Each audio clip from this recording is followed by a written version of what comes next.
وعرفنا هذه شيء ريتش بلان مرحلة بدن بيسومرين لبدي أكتوبر وهايد مالنتي مغالبة إسماعيل لقبتي ما أنت يا مالنتي فرق ودحية دبعتي على صومر لقفل وقرنيا وحان صومر هي ديوشيسين لوان قرنينا أو محاكينية بتشبلان وحيد صالة وتاي صوماليا وهي عمل مجتمع الصومالية كل يد ودقية خلاف كالصومالية الرياضيين أنا لكن رمالها أساس كوية وكمتاي تاسا waxay keentay inaan raadino heshiisiin dib u heshiisiin isku xidhid isku keenis ayna tahay waxa asaaska oo Jubbaland dhismaheeda oo aad garanaysaan markii ay dhacday doorashadii midaan ka horeysay xataa intii culays aan la kulannay iyo wixii aan kala soo maray sida ahayd sidaa daraadeed maanta reer Jubbaland waa mid waxaan diyaar u nahay cid kasta oo wax tabanaysa oo wax sheeganaysa inaan la hadalno la fariisano la xaajoono qancino in fikirka lagu kala duwan dhibaato maaha laakiin waxyaalaha qaarkood maaha wax laga gorgortagi karo ama ay cid kale samayn karaysa maaha maanta doorashaa dhacday Jubbaland doorashadaas way dhacday maaha wax laga wada hadlayo shacabka reer Jubbaland iyagaa doorashada samaystay سيستوى بين بعضه دولة فدرالك دولة فدرالك ما أنت أدور شيء بعدين وأنا شيء من باقة أنا شيء مني وأنا دوني إلى دولة فدرالك يجيب لنا الكوى هاللان وحيالها الله يسكوها لقوا الشقية وحدنت الجودة لقوا الشقية يسكوا عرفتي لقوا الصومالية من حالة كتبته سينا يوجد بها من نقول كرئيس الدولة من الصومالية فكر قول كورسان وقف إليها عن غايدي ووحدتك كبحية شخص ما أوران كرا شخص ما كيري كري وحانو بأنا إلى كوة هذا الله ما كوة شينا ما كوة سعنا والدستور كوده كويانا أما كفر على هذا ودولة معاه أنا كان استيد كان نقطين سواء عيني وحدتك هاي كرية لكن تعبير أنا فكر قفلي هاي وحيلا لنا سنين كرية صوالي وانونا مرحلة يسومرتي بباطل يسوي قابي ما يشاي كسو بحوال بوضها كويا الله سيا درابة وحانا بينا وشاونا دولة صوماليا إنا وضها بالله وحال صوماليا مجارو وضدك وضها بالله وحالي جاري كرا هرمر إيا مدمنو إيا ماشا نسعوني يهجان ما أنت markaan ka soo qaadno shabaab 2 sano ka hor awoodooda hayeen maanta 3 goob ka la walaabtay maxaa keenaya in la dagaalo waxa looga doorbiday dhaqaalihii iyo ciidankii iyo wixii la sameeyay kulligood in wadanka dib loogu celiyo lagu burburiyo dowladnimada Soomaaliya waxaan isleeyahay way marin halaabsan tahay mas'uuliyadda maanta jirta waxaan leeyahay dib ugu noqdo xisaabtama oo fiiriya oo shalay meesha ugu timaadeen iyo sidaad ku timaadeen iyo wadanku meeshu maray iyo meesha aad ka tagtaan buu fiiriyo oo waxaad garataan wada tashi wada shaqayn isfahan walaalow intaas wax loo qaban karaa qofna fikir uu leeyahay oo gaara waxa kuma samayn karayo waxaa maanta jirto la soo gabagabeeyay shir aan firayo inuu yahay kii afraad ee isagoo kala oo Somali Partnership Forum leeyahay kii ugu dambeeyay xamar lagu qabto waan garanaynaa sidoo ahaa July iyo meesha uu ka soo baxay 2015 iyo wadanku marxaladda uu xilliga marayay maanta waxaad arkaysaa waa la qabtay shir baa la qabtay waa leeyahay waxaa la isu keenay safaarado beesha caalamka ee dowlad goboleedyada waxaan filayaa Puntland iyo Jubbaland labadooda ka maqnaayeen waxaa laga hadlayaa wadan Soomaaliyeed Soomaali baan isu keenayaa kolba inta ii joogtaa Soomaaliya مثلاً وأنت وحصة ما وهذا شركة شر مرة هذا بسنبها باش عالم كله باش عالم كله وحبينا سائرين وجهين واحد بتاعت الله إيه حلوسي كلفوية معنا ما سميناش وحنا دولة كلها بالله وباش عالم كله شيء أريد الدين تعرف كذا وقفل بالصوالي الدين يقول إياها تاي أريد لا دوالن كشبابك هرمانين تودك اللي قالوا وحاسودا aan ka wada shaqayno waxaan dawladda ka wada hadallo yahay meesha laga hadlayaa waxaa laga hadlayaa diyaaradaha hal la xidho dadka hal la go'doomiyo hooyada umusha dawladda ha loo diido garoonka waxaa soo maray qof kismaayo ka tagan xageed ka timi visa loogu dhufanayo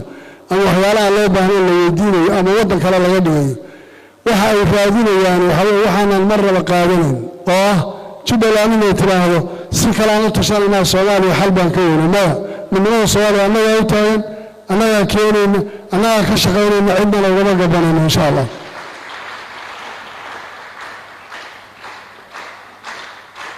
waan leeyahay arrintaas dib ha looga noqdo dawladda Soomaaliyeed xaqiiqada intay mas'uuliyiintooda ku soo noqdaan xaqiiqada ha fahmaan waddanku meeshuu ka yimid ha garteen meesha uu u socdana waa inay gartaan waxaan aad uga xumahay مسؤولين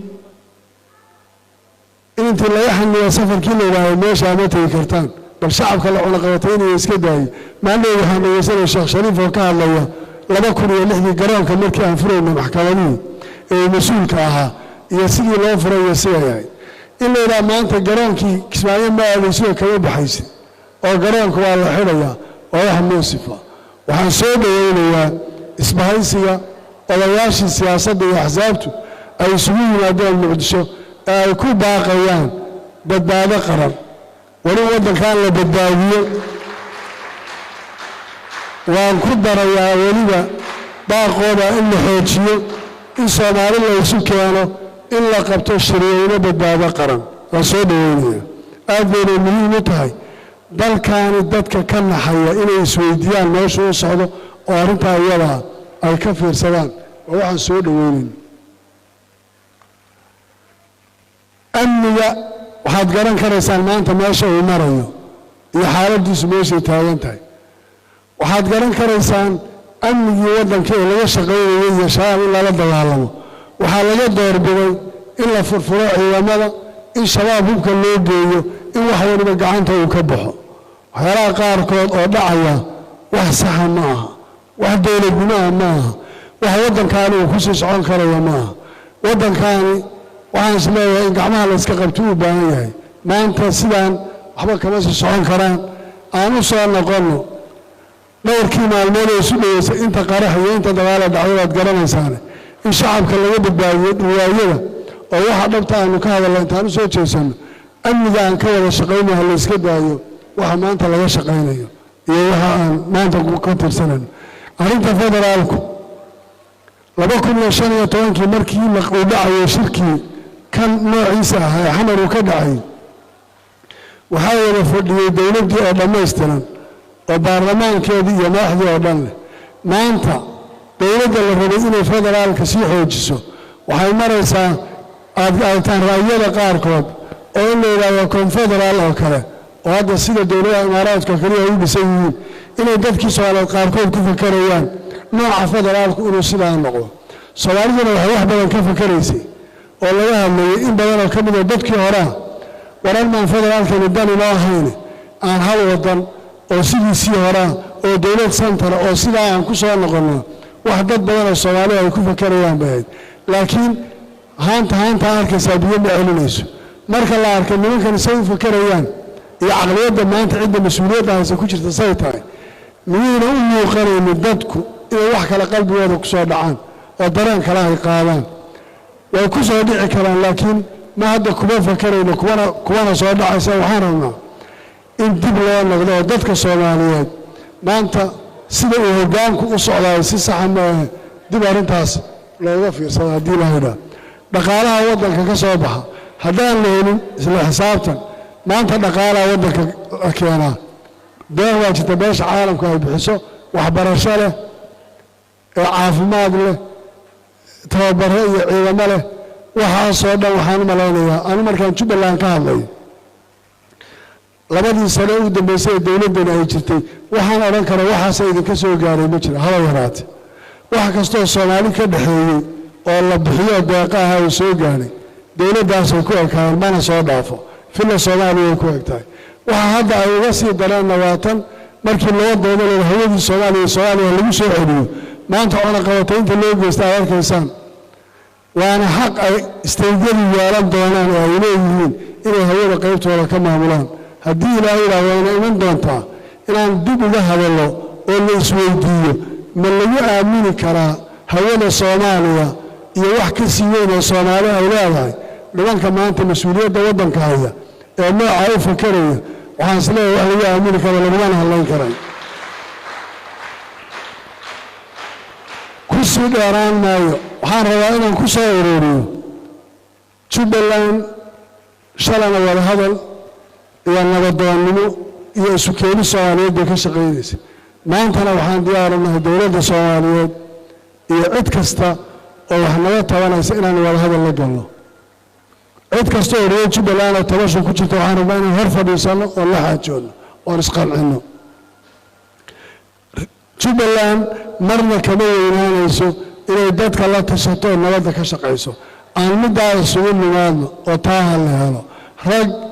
walaalo wuxuu ku dhaanaa ma jiro wada tashi iscaafis wada hadal istixgelin israailigelin intaasaa dadka deeqi karaysee dowladda Soomaaliyeed madaxda waxaan ugu baaqaynaa mar labaad iyo mar saddexaad wada hadal baan diyaarinahay Jubbaland